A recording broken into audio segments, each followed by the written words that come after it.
One of the most famous moments in the history of American media happened on ABC News during the 1968 Democratic National Convention in Chicago. During that election season, ABC hosted numerous 10-minute debates between the left-wing intellectual Gore Vidal and the conservative founder of National Review, William F. Buckley, Jr. Over the course of those debates, Vidal had gotten under the skin of the usually calm Buckley. During the DNC, Buckley's frustration had come to a boiling point. The two were discussing the protests that were happening in the streets of Chicago outside of the convention when Buckley finally erupted. The footage of this exchange is available on YouTube, but it's of poor quality and I'm not sure about the copyright status of it. So I present to you Lawrence O'Donnell's summary of the heated debate from his excellent book, Playing with Fire. Howard K. Smith sent them toward the final explosion by asking about news film they'd just seen.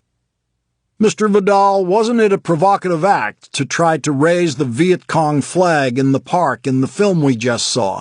Wouldn't that invite? Raising a Nazi flag in World War II would have had similar consequences?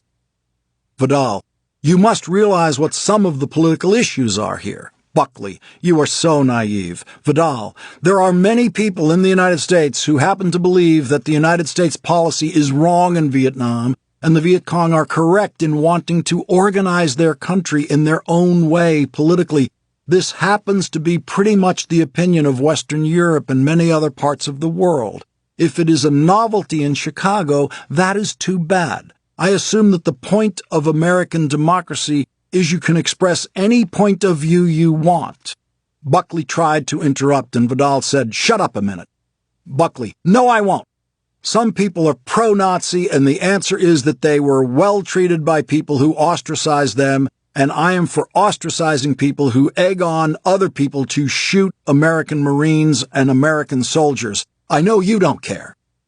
Vidal, as far as I am concerned, the only pro- or crypto-Nazi I can think of is yourself. Failing that, I would only say that we can't have— "Let's stop calling names," said Howard K. Smith.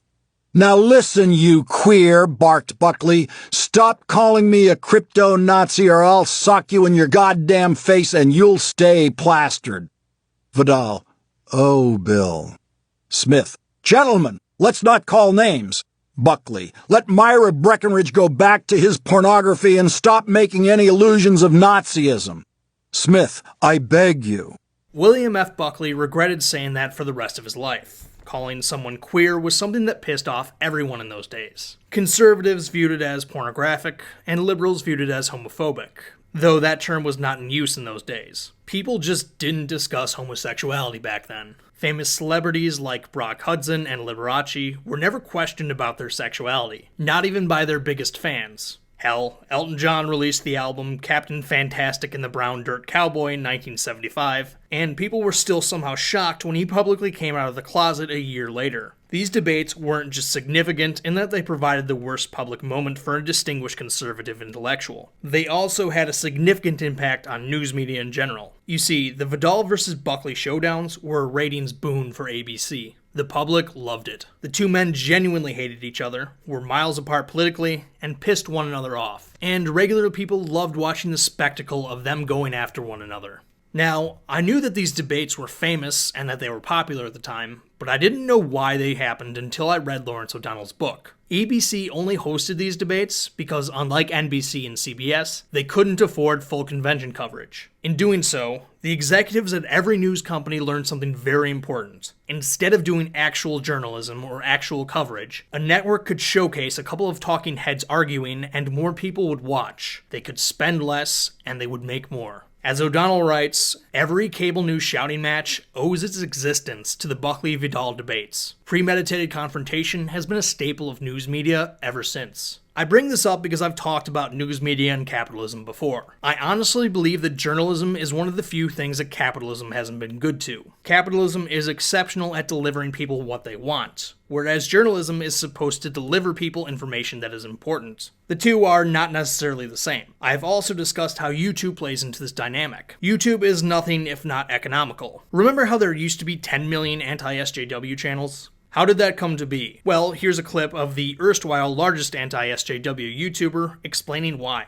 Notice most of these thumbnails, women, feminist. having to do with killing, destruction, death. Did you notice the views on those videos? Also, you have over 1,000 videos. Yeah, I mean, like, I've covered a lot of shit. Yeah, I'm doing a lot of videos on feminism right now because that's really popular right now to do videos about, and there's so much material there. Like, they're literally the gift that keeps on giving in terms of stupid shit you could tear apart. There was enormous demand for pwning SJWs, and there was plenty of source material, so we got a ridiculous amount of that content. Even though, in my opinion, most of it was pretty mediocre. And I say this as someone who rode that bandwagon for a long time. Something similar exists with news content. This website is filled with idiots who read half an article, offer some lame and banal commentary that they know their audience wants to hear, and then they call it a video. Some are even dumb enough to gloat when actual journalists are put out of work, seemingly oblivious to the fact that if journalism dies out, they won't have any source material to leech off of. The sad twist about these layoffs and restructuring is that they come as the public is hungry for information about everything on. Hey, I'm here. Support your independent YouTuber, okay? They do a better job, in my opinion, anyway. Yeah, we all have our biases. I think we all know where mine lie, but I definitely don't let that color the facts. At least intentionally anyway. As I'm sure you all know, we just had an election. Now, because of the global pandemic, it was an unusual election night for a number of reasons. Most importantly for the news media, they were not able to call some of the key swing states the night of. Of course, this didn't stop major networks from having traditional election night coverage, which conveniently enough allowed for tons of YouTube channels to do their own election night coverage. And by that, I mean they were able to do streams where they piggybacked off of actual news agencies, which are doing actual reporting while pretending they were better at it. As I've said before, TYT, which is the largest online news operation here on YouTube, hosts election night coverage where it's basically just the regular crew talking, while John Iadarola refreshes the New York Times election page. Even one of the largest, most well-financed new media outlets has to free ride off of traditional news organizations for their data. The funny thing is, Cenk has actually held this up as some sort of advantage on their part. Obviously, tomorrow's election day, so don't go anywhere else. Don't miss it. So for 2 reasons, you should come here at 1 p.m. Eastern, 10 a.m. Pacific, and stay here all day. Number one, we're going to give you all the analysis and all the results quicker than anybody else because we're taking it from everywhere, not just one source. How do they not realize that taking traffic away from these outlets on election night creates a long-term problem? A year and a half ago, I made a video stressing exactly this point called the YouTube cargo cult. According to Wikipedia, a cargo cult is a millenarian belief system in which adherents practice rituals which they believe will cause a more technologically advanced society to deliver goods. These cults were first described in Melanesia in the wake of contact with Western military forces during the Second World War. These people have absolutely no concept of how these goods are made. They just think that they're magically delivered once the right propitiations are made. The point of the analogy is that a lot of news and politics YouTubers seem to have no idea that a ton of resources are put into the articles and information they regurgitate on their channels. They seem to think that they will always just magically be there. Kevin D. Williamson, my favorite living writer, rewrites a few articles once a year just to emphasize certain points over and over again. I'll probably end up making this same video every presidential election because it's a point that needs to be made repeatedly. While I'm positive he didn't watch the original video, our boy Kyle Kolinski finally seems to get it. There's no substitute for original reporting. You know, YouTube shows like mine where we talk about war, there's no substitute for somebody being on the ground and telling us the stories. And this is one of the many reasons I'm not optimistic about YouTube and the future of news media. Lawrence O'Donnell has talked about how television has been bad for politics because it incentivized the Jerry Springification of our political discourse. This is why there are so many destroyed and cringe compilations out there. Of course, the new digital media landscape does present some advantages as well. As James D. Hamilton writes in his book, Democracy's Detectives, digital economics, characterized by low-cost access, rapid and cheap distribution, millions of sources, and propagation through networks, has put expensive though impactful investigative reporting at risk. At a time when 1 billion people access Facebook in a single day, the actions of one person as an audience member or voter are negligible. The same economics that undercuts financial incentives to invest in accountability reporting means that once information and ideas are created, they can quickly circulate to great effect. This means that the work of a single individual can strongly contribute to the accountability function of journalism. In other words, large, well-funded traditional outlets are being undercut by the new digital media landscape.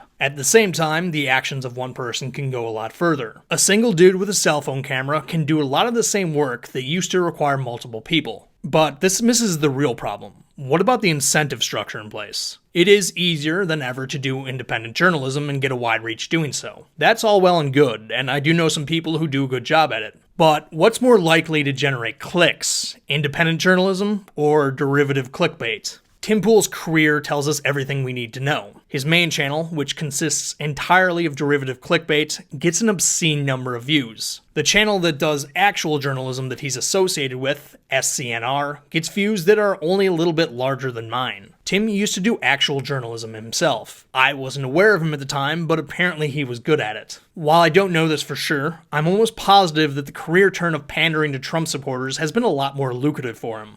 I don't blame him, though. This is a problem of demand, not supply. I fear for the future of journalism in the digital age because the logical thing for other people to do is to follow in that path. A world in which everyone is just recycling other people's content is not sustainable. We already have a content bubble, but this is exactly the sort of thing that would make that content bubble burst.